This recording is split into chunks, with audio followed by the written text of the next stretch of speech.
এটা কি কোনো বাফেট রেস্টুরেন্টের রিভিউ কি? আসসালামু আলাইকুম প্রিয় ভিউয়ার্স, এটা হচ্ছে আমাদের ফ্যামিলি গেট টুগেদার। আমার এই ভিডিওটি প্রথম থেকে শেষ পর্যন্ত দেখবেন, অবশ্যই ভালো লাগবে। আলহামদুলিল্লাহ, আমাদের বড় ভাবি আমাদের সবাইকে অনেক ভালোবাসেন, এই জন্যই তিনি আমাদের ফ্যামিলি গেট টুগেদারে এত আয়োজন করেছেন। আমাদের এই ফ্যামিলি গেট টুগেদারের চিফ গেস্টরা হচ্ছেন বড় আপার বড় মেয়ে কাশপিয়া, তার হাজবেন্ড ও তার শ্বশুরবাড়ির অনেকেই ছিলেন, আর বড় আপার মেঝো মেয়ে নাবিলার শ্বশুর শাশুড়ি।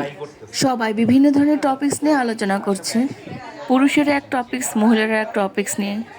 আমার ভিডিওটা ভালো লাগলে অবশ্যই কমেন্ট করে জানাবেন, একটা লাইক তো দিয়েই যাবেন, আর অবশ্যই বেশি বেশি করে শেয়ার করবেন সবাইকে দেখার জন্য।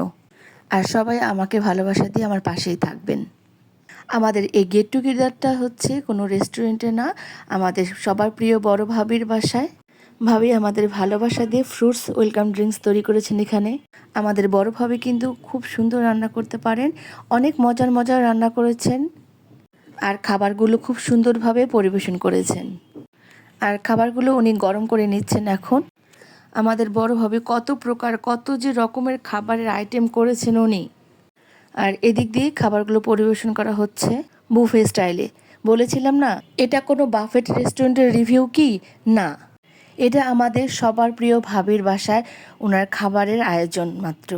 কিন্তু এত মজার, এত কিছু উনি আয়োজন করেছে বলে শেষ করতে পারছেন আমি, তাই আপনাদের সাথে এই ভিডিওটা শেয়ার না করে পারলাম না। প্রথমে দেখালাম আমি চিকেন বিরিয়ানি, আর এটা হচ্ছে বিফ রান্না করা। আমাদের বড় ভাবির জন্য দোয়া করি, উনি যেন সুস্থ থাকেন, ভালো থাকেন, আল্লাহ যেন ভাবিকে নেক হায়াত দান করেন। এটা ছিল সম্ভবত চিকেন মুঠা কাবাব। পাশেটা হচ্ছে ফিশ ফ্রাই, আর বিফ কাবাব ছিল, চিকেন নাগেট ছিল, আর এটা ছিল মাটন।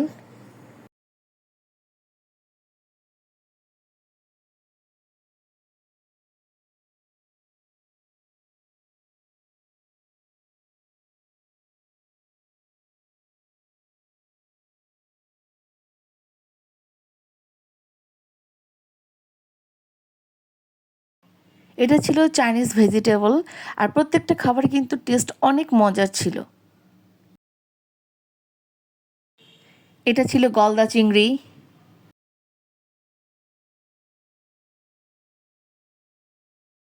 এটাও ছিল ফিশ ফ্রাই, আর একটা ডিশে পরিবেশন করা হয়েছে, এটাও ছিল চিকেন মুঠা কাবাবটা। আর এটাও হচ্ছে বিফ নাগেট বা বিফ কাবাব ছিল, স্বামী কাবাব সম্ভবত। আর এটা হচ্ছে বারবিকিউ সম্ভবত চিকেন। আর এটা হচ্ছে নাগেট, চিকেন নাগেট। যেহেতু বাসাতেই বুফে সিস্টেম করা হয়েছে, এই জন্য সবাই যার যারটা নিয়ে নিচ্ছে খাবারগুলো। আর এদিকেও টেবিলে খাবার পরিবেশন করা হয়েছে, ছেলেরা খেয়ে নিচ্ছে প্রথমেই।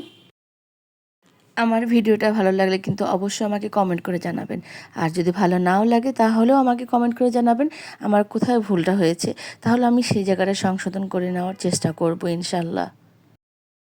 সামনে আমাদের বড় ভাবি, বড় আপা দাঁড়িয়ে আছেন। ফ্যামিলি গেট টুগেদার কিন্তু আমার কাছে খুব ভালো লাগে, কেননা সবাই একসাথে হই। আমরা কে কেমন আছে, কোথায় কোথায় থাকি, আমরা সবাই কে কোথায় আছে, কেমন আছে, সব জানতে পারা যায়। ফ্যামিলির সাথে কাটানোর মতো সুন্দর মুহূর্ত আমার মনে হয় আর কোনো কিছু হয় না। ভাবির সবগুলো রান্নাই খুব মজা হয়েছিল, কিভাবে যে আমি বলবো ভাষাই পাচ্ছি না। এক কথায় অসাধারণ রান্না ছিল। উনি কিন্তু দইও তৈরি করেছিলেন নিজ হাতে। ওনার সবগুলো রান্নাই ছিল নিজ হাতের তৈরি সব কিছুই। দই বাদে সবগুলো ডেজার্টই বাইরে থেকে আনা। সবাই কিন্তু ওনার রান্নার খুব প্রশংসা করছিলেন। খুব মজা হয়েছিল আর খুব ভালো হয়েছিল রান্নাগুলো। গেট টুগেদারটা ছিল রাতের বেলায়, তাই তো রাতের ডিনার শেষে আমরা সবাই ছবি তোলার জন্য ব্যস্ত হয়ে যাই। সবাই এখানে আমরা গ্রুপ ছবি তুলি, কেউ সেলফি তুলি, কেউ একা একা তুলি। এভাবে বেশ আমাদের সময়টা ভালোই কেটে যায়। আর এই ছবিটাতে আমরা সবাই একসাথে গ্রুপ ছবি তুলি। গ্রুপ ছবি তোলা শেষে আমরা এই বিভিন্ন ধরনের ডেজার্টগুলো একটু টেস্ট করে নিই। খুব মজা ছিল এই ডেজার্টগুলোও।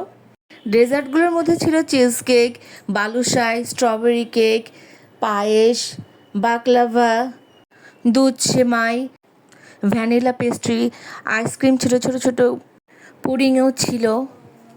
এই চিজ কেকটা কিন্তু খুব মজার ছিল। আর যে দুধ সেমাই এটাও খুব মজার। বাকলাভাটাও খুব মজার ছিল। আর এই বাম পাশে হচ্ছে ভ্যানিলা পেস্ট্রি, এটাও মজা ছিল। আর এই পাশে হচ্ছে সামনেটা হচ্ছে ভাবি দই বানিয়েছে। আর পিছন দিকে ছোট বাটিগুলো হচ্ছে আইসক্রিমের, আর এটা হচ্ছে পুডিং আর হচ্ছে শেষগঞ্জ থেকে আনা দই। আর এই যে চিজ কেকটা কাটা হচ্ছে। এতক্ষণ আমার ভিডিওটা ধৈর্য ধরে দেখার জন্য আপনাদের অসংখ্য ধন্যবাদ। আপনারা সুস্থ থাকবেন, ভালো থাকবেন। আজ এই পর্যন্ত। সবাইকে আল্লাহ হাফেজ।